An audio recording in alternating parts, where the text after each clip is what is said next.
Copa আমেরিকার জন্য 23 সদস্যের স্কোয়াড ঘোষণা করেছে Latin giant Brazil. Coach Dorival junior এই দলে বড় চমক দিয়েছেন। ব্রাজিলের স্কোয়াড ঘোষণা করার পর থেকেই এ নিয়ে হচ্ছে ব্যাপক সমালোচনা। মূলত অভিজ্ঞ সব খেলোয়াড়কে ছাড়াই স্কোয়াড ঘোষণা করে তোপের মুখে পড়েছে ব্রাজিল কোচ দরিবাল। আগামী 20 জুন থেকে 14 জুলাই পর্যন্ত চলবে এবারের কোপা আমেরিকার আসর।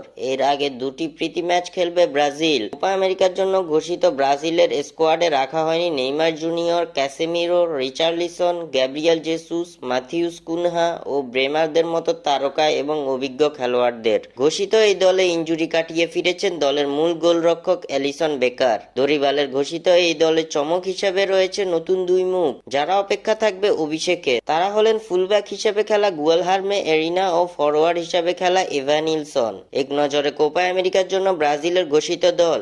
গোলরক্ষক হিসেবে আছেন Alisson Becker, Ederson Moraes, Bento Matheus. Defender হিসেবে আছেন Marquinhos, Eder Militao, Gabriel Magalhaes, Lucas Beraldo, Danilo Luiz, Yan Couto, Guilherme Arana, Wendell Borges. Midfielder হিসেবে খেলবেন Bruno Guimaraes, Joao Gomes, Douglas Luiz, Andreas Pereira, Lucas Paqueta. Forward হিসেবে এই দলে আছেন Savio Moreira, Raphinha Dias, Rodrygo Goes, Vinicius Junior, Gabriel Martinelli, Endrick Felipe, Evanilson lima.